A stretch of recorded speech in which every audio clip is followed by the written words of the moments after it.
आदरणीय मुख्यमंत्री जी, मेरी आपसे विनम्र प्रार्थना है,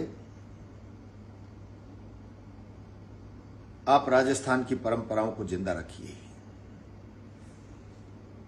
विश्वास के सेतु को मत टूटने दीजिए। इस विश्वास के सेतु पर प्रजातंत्र की सारी व्यवस्था टिकी है।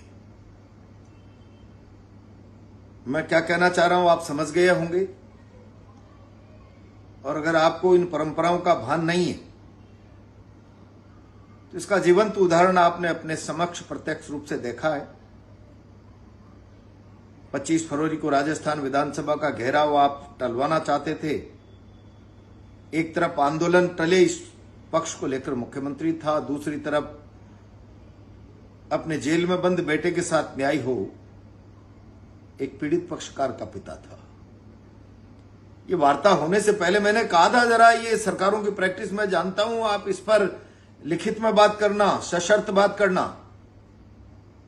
कितना बड़ा बड़प्पन एक उम्रदराज व्यक्ति ने दिखाया। भरोसे की जो कीमत है वो किसी लिखित कागज की नहीं, और अकारण राज्य के मुखिया पर अविश्वास करना भी अपमान है। मैं परंपराओं के विपरीत जाकर बात नहीं करूंगा। एक जीवन का अनुभव, राज्य की परंपराओं को समेटकर चलने का अनुभव, बाहर आकर कितना इत्मीनान से कहा। बहुत सौहार्दपूर्ण वातावरण में मुख्यमंत्री जी से बात हुई है और कहा है सब ठीक हो जाएगा, सब ठीक हो जाएगा। हम आंदोलन अब 25 तारीख का वापस ले रहे हैं। देखिए, आप परंपराओं को लेकर एक उम्रदराज व्यक्ति का बड़प्पन। आज 6.5 महीने हो गए, क्यों नहीं मुकदमे वापस कर रहे हैं आप? क्या राज्य के मुखिया से ये अपेक्षा की जा सकती है कि भरोसे के सेतु को राज्य के शासन का मुखिया तोड़े? क्या संदेश जाएगा जनता में? जन भावना में आप गुनाहगार साबित हो रहे हैं इस समझौते में। और अगर कोई पर्दे के पीछे दूसरा व्यक्ति खेल खेल रहा है तो मुखिया के नाते आपको दृढ़ता दिखानी चाहिए।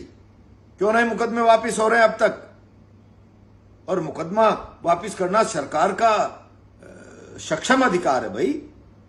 आपने देखा नहीं, गुजर आंदोलन में लोगों पे 302 के मुकदमे भी लगे थे, किसी एक की गिरफ्तारी हुई क्या? और आप पर भी गोपालगढ़ कांड में कितना भयंकर मुकदमा लगा था। आज मुख्यमंत्री नहीं बने हुए कि आप उसके बाद, शासन आने के बाद आपने वसुंधरा जी के राज में राहत महसूस नहीं की क्या? राहत दीजिए उस नौजवान को। उत्साही नौजवान ने, कोई राजनीतिक घटनाक्रम घट गया और दुर्भावनावश कुछ लोग उसके पीछे पड़े। आप राजस्थान की परंपराओं को जिंदा रखिए। मुखिया पर भरोसा, चाहे कुछ भी हो, मैं कारण अविश्वास नहीं कर सकता। एक उदाहरण पेश किया है पीड़ित पक्षकार के पिता ने। अब आप उदाहरण आप पेश करिए। मुख्यमंत्री के पास साथ आम जन, बुजुर्ग, सीनियर सिटीजन अगर सौहार्दपूर्ण बात करता है भरोसे से, तो भरोसा बना रहे, इसकी जिम्मेदारी शासन के मुखिया की है। क्या सवाल उठाएगा राजस्थान आपकी गंभीरता पर? अपनी साख की चिंता करिए। इस प्रकरण में राजस्थान शासन के मुखिया के नाते आपको गुनाहगार की तरह देख रहा है।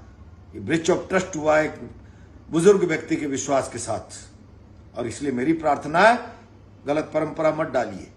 राजस्थान में लिखित अनुबंधों से ज्यादा सौहार्द और भरोसे की कीमत है। जो एक उम्रदराज व्यक्ति आपके सामने उपस्थित करके गया है समझौता वार्ता में, जरा आप उसको जिंदा रखिए। नरेश की रिहाई का प्रबंध करिए, उसके मुकदमे वापस लीजिए। अब तक कोई हलचल नहीं है मुकदमा वापसी की। ये आईवास मत करो छोटे छोटे। 173(8) में क्लोजर रिपोर्ट हो गई, 3-4 करोड़ की संपत्ति जली है, 10% 30 लाख मुआवजा दे दिया। ये ऊंट के मुंह में जीरा डालकर जरा ठंडे पानी की छींटे मत दीजिए प्लीज। नरेश के बारे में सारा राजस्थान आपसे सवाल कर रहा है। अब उस विश्वास के सेतु को जिंदा रखना ना रखना आपके जिम्मे, पर ये सोच लेना, अगर ये परंपराएं टूट गई तो राज्य के मुखिया को लेकर राजस्थान में क्या धारणा बनेगी, इसकी भी आपको चिंता करनी चाहिए। धन्यवाद।